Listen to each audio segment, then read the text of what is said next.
भारत का सबसे बड़ा राज्य यानी उत्तर प्रदेश आज एक नए आर्थिक परिवर्तन की दहलीज पर खड़ा है।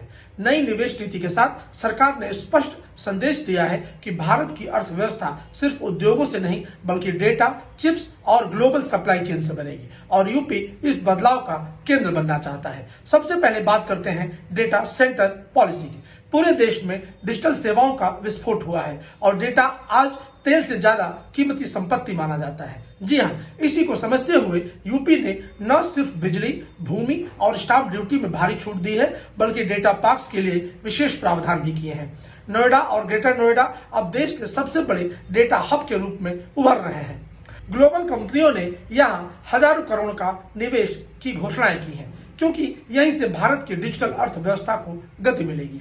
विशेष बात यह है कि यूपी की नीति 24/7 power support, connectivity, red carpet approach को प्राथमिकता देती है, जिससे यह सेक्टर अगले 5 साल में कई गुना बढ़ने की क्षमता रखता है। अब चलते हैं सेमीकंडक्टर मिशन की ओर। दुनिया भर में चिप्स की कमी ने देशों को एक बात तो समझा दी, टेक्नोलॉजी में आत्मनिर्भरता का रास्ता सेमीकंडक्टर से होकर गुजरता है। यूपी ने इसी मौके को पकड़ा है। राज्य को अब फैब यूनिट्स, ATMP प्लांट्स और चिप डिजाइन कंपनियों को आकर्षित करने के लिए नई सब्सिडी, कैपेक्स सपोर्ट और स्किल डेवलपमेंट क्लस्टर तैयार कर रहा है। इसके अलावा लखनऊ और कानपुर जैसे शहर रिसर्च हब के रूप में विकसित किए जा रहे हैं, जहां IIT और अन्य संस्थान इंडस्ट्री के साथ मिलकर हाई एंड टैलेंट तैयार करेंगे। यह पहल यूपी को सिर्फ एक उपभोक्ता राज्य नहीं बल्कि हाईटेक निर्माता राज्य बनने का मौका देती है। अब बात करते हैं ग्लोबल सप्लाई चेन की। कोविड के बाद दुनिया चीन+1 मॉडल की ओर बढ़ रही है। कंपनियां ऐसी जगह ढूंढ रही हैं जहां लॉजिस्टिक्स सस्ता हो, जमीन उपलब्ध हो और नीति स्थिर हो। यूपी ने इसे रणनीतिक अवसर में बदल दिया है।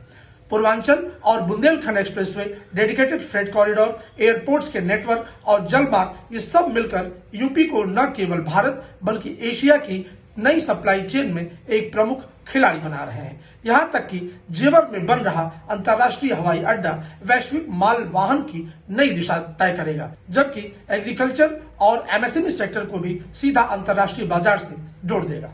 लेकिन हर अवसर के साथ चुनौतियां भी हैं। पहली चुनौती है high skilled workforce. Data centre और सेमीकंडक्टर्स जैसे सेक्टरों को अत्याधुनिक विशेषज्ञ चाहिए, जिनकी कमी अभी भी महसूस होती है। दूसरी चुनौती है लंबी अवधि की पॉलिसी स्टेबिलिटी, क्योंकि ये उद्योग 20-30 वर्षों के निवेश चक्र में काम करते हैं। और तीसरी चुनौती है इकोसिस्टम का विस्तार, ताकि स्टार्टअप्स, MSMEs और इनोवेशन क्लस्टर भी इस परिवर्तन का हिस्सा बन सके। फिर भी तस्वीर साफ है।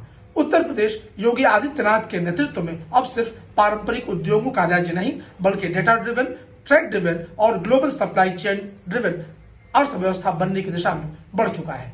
नई निवेश पॉलिसी एक घोषणा नहीं बल्कि यह बताती है कि आने वाले दशक में भारत की आर्थिक धुरी दिल्ली, मुंबई नहीं बल्कि यूपी जैसे राज्यों की ओर शिफ्ट हो सकती है। और यही उत्तर प्रदेश का सबसे बड़ा अवसर है कि यह भविष्य की टेक अर्थव्यवस्था में अपनी केंद्रीय भूमिका तय करे।